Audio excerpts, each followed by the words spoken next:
Siapakah di antara kita ini yang paling mulia? Kalau yang paling mulia itu yang paling besar badannya, gajah lebih dulu masuk surga. Kalau yang paling mulia itu yang berotot, banteng lebih dulu masuk surga. Kalau yang paling mulia itu yang paling licik, kancil lebih dulu masuk surga. Yang paling mulia di antara kita adalah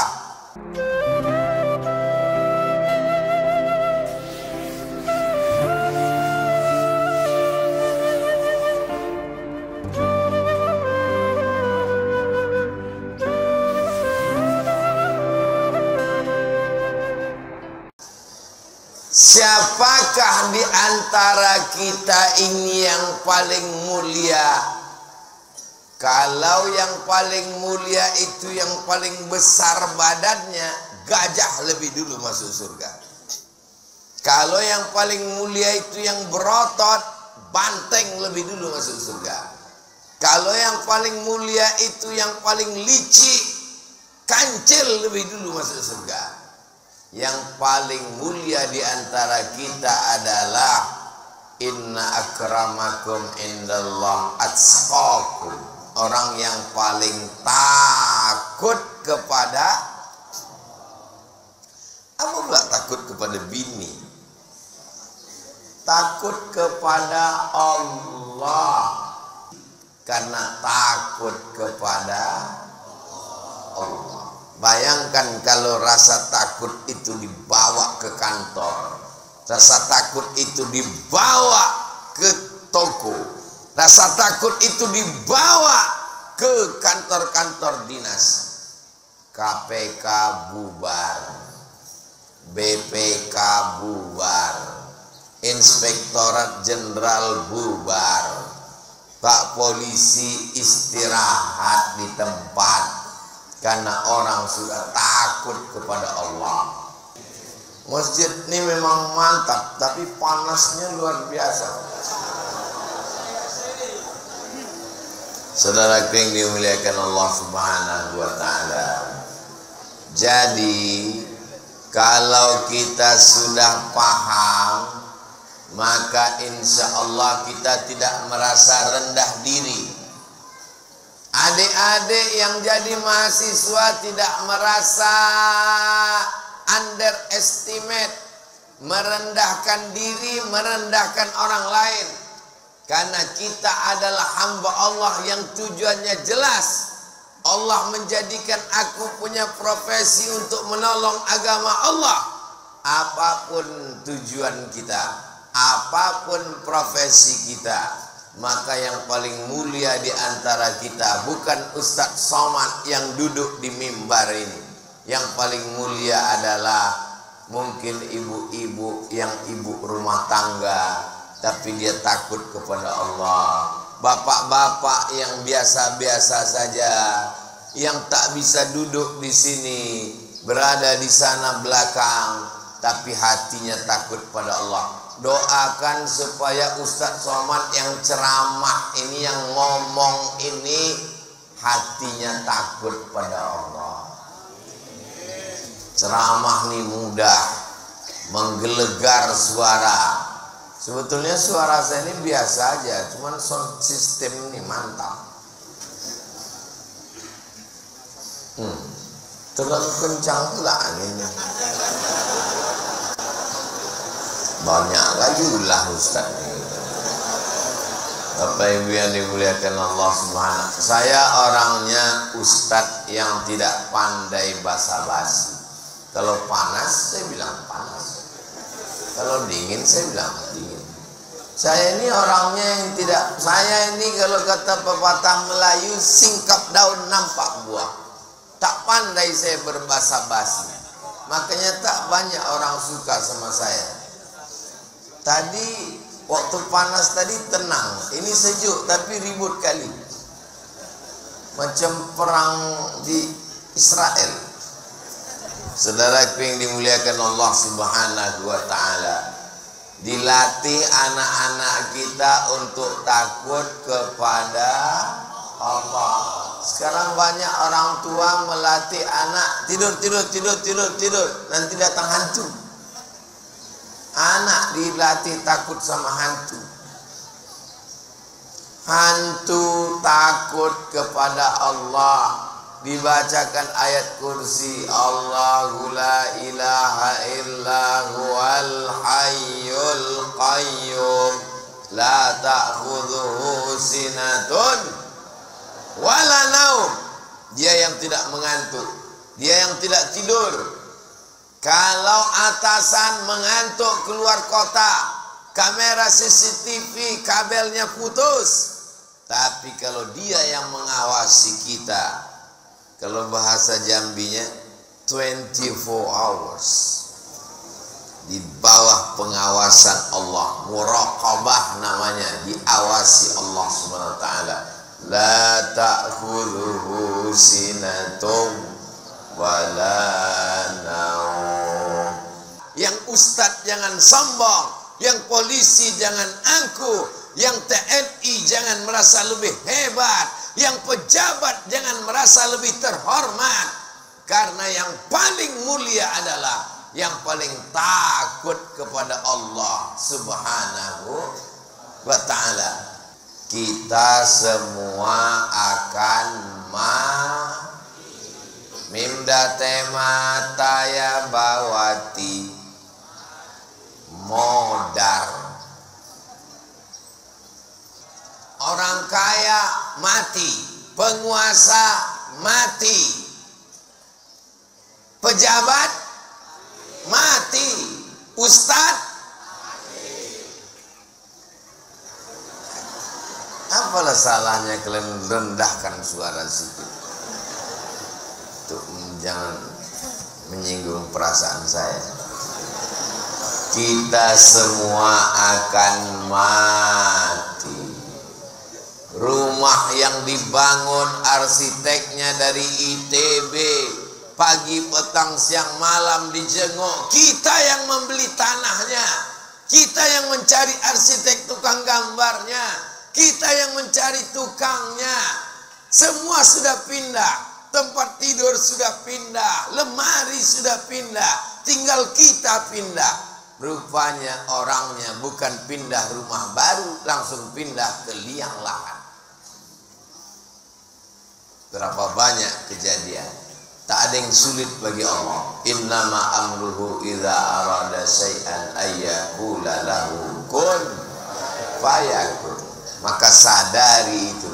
Ketika kita mati nanti, semua jamaah yang menyambut Ustaz Somad menarik-narik tangan, menarik-narik kaki. Saya kalau tangan ditarik biasa, kalau kaki ditarik pun biasa. Ini yang menarik-narik perutnya, saya penggeli orangnya. Aku gini-gini ya.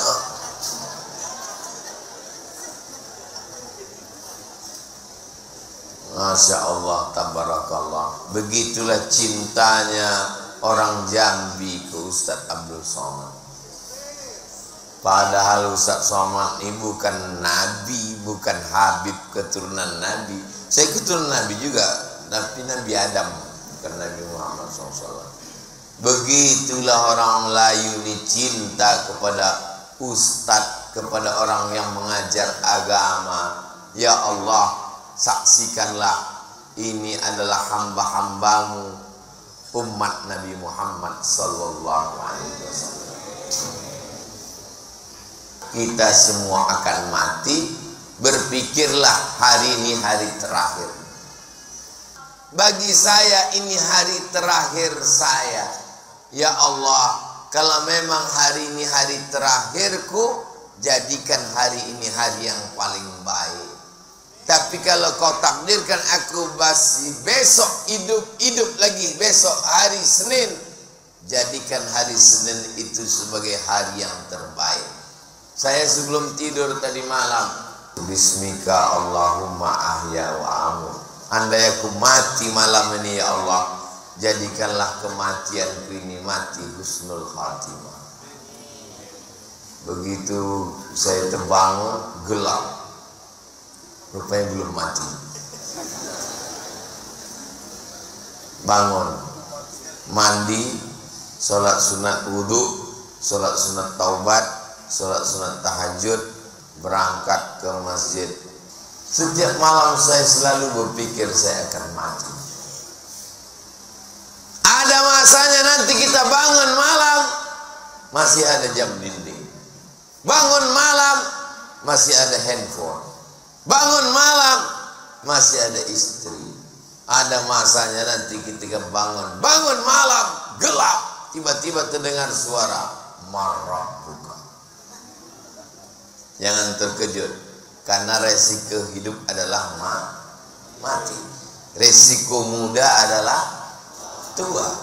Resiko semua hidup ini ada resikonya. Berani hidup, berani mati.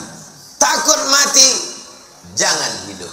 Takut hidup, mati saja.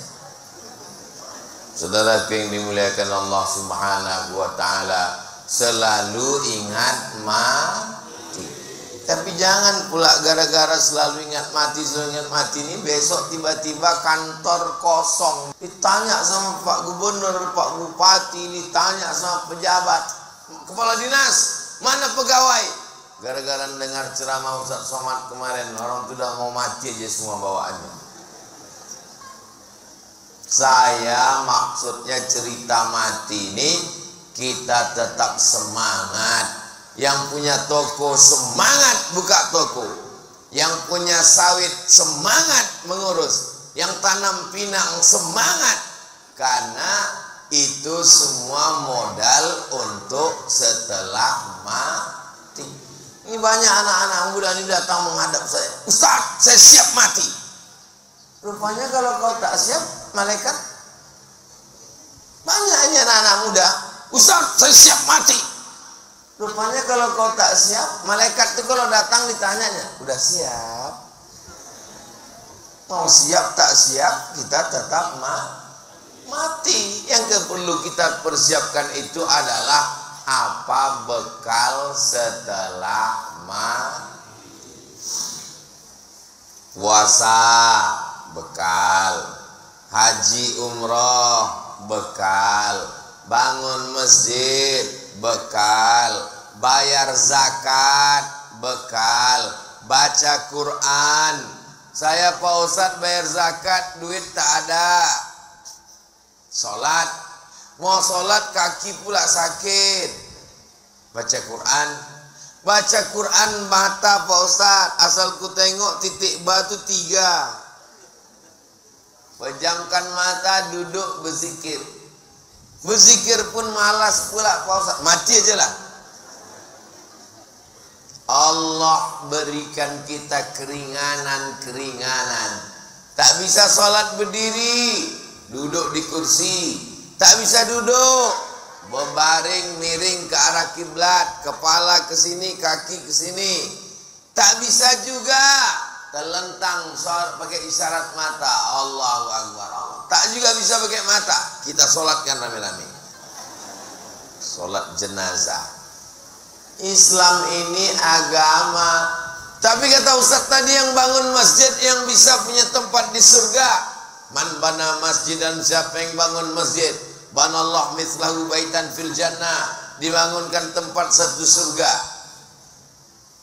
Bagi yang ada harta, bagi yang tak punya harta, man shalla itsnatai asyarata rakaat, salat 12 rakaat fil yaumi wal lailah, sehari semalam, bunya lahu bihinna baitun fil jannah, dibangunkan untuknya satu tempat di surga. 12 rakaat, jangan sampai tinggal. 12 rakaat itu kapan aja? 2 rakaat sebelum subuh, 4 rakaat sebelum zuhur, 2 rakaat setelah zuhur, 2 rakaat setelah maghrib, 2 rakaat setelah isya. Ulang sekali lagi Pak Ustaz. 2 rakaat sebelum subuh, 4 rakaat sebelum zuhur, tetap 2 rakaat satu salam, 2 rakaat satu salam, 2 rakaat setelah zuhur, 2 rakaat setelah maghrib, 2 rakaat setelah isya. Saya kalau ngajar dulu waktu di kelas di dosen 3 kali saya ulang. Asal udah 3 kali saya ulang, saya tanya mahasiswa, paham? Diam. Kalau udah 3 kali ulang tak juga paham, 2 gendangnya. Kalau tak aku keluar, kau keluar. Karena kalau kuteruskan juga 2 gendangnya. Kalau tak aku gilo, kau gilo. Bapak Ibu yang dimuliakan Allah Subhanahu wa taala. Mudah-mudahan kita semua sehat walafiat. Yang sakit-sakit diangkat penyakitnya. Yang dililit utang dilepaskan dari hutang-hutangnya. Makin kuat amin.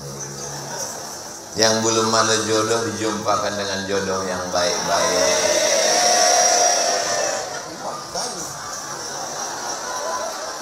Tapi aku tengok yang bilang amin yang udah beranak 3 semua. Dia tak tahu bininya menengok dari atas. Saudaraku yang dimuliakan Allah Subhanahu wa taala. Kita ini sehat bukan karena kita rajin 4 sehat 5 sempurna. Kita ini panjang umur bukan karena usaha kita, tapi boleh jadi karena doa orang lain. Jangan sepelekan ini Ustadz bisa sehat ini karena doa orang-orang. Mereka berdoa tadi malam, ya Allah, sampaikanlah Ustadz Somad ke masjid kami. Aku ingin kali nengok mukanya. Dialah yang sudah menghabiskan paket-paketku selama ini. Betul? Betul kata orang.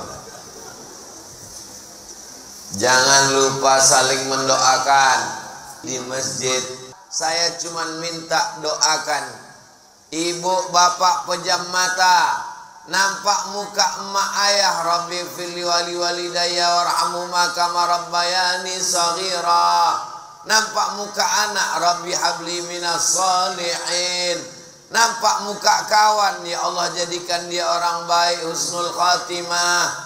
Nampak muka Ustadz Somad, matikan Ustadz Somad dalam la ilaha illallah Muhammadur Rasulullah.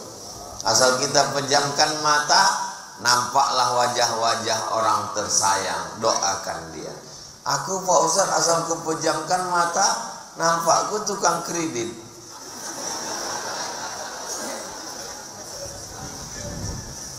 Kalau sedang tawaf nanti saat kita umrah, pejamkan mata, nampak siapa saja, doakan dia. Kalau kita cinta dan sayang, apa kata Nabi? Al-mar'u ma'aman ahab. Orang akan selalu bersama dengan siapa yang dia sayangi dan dia cintai, insya Allah.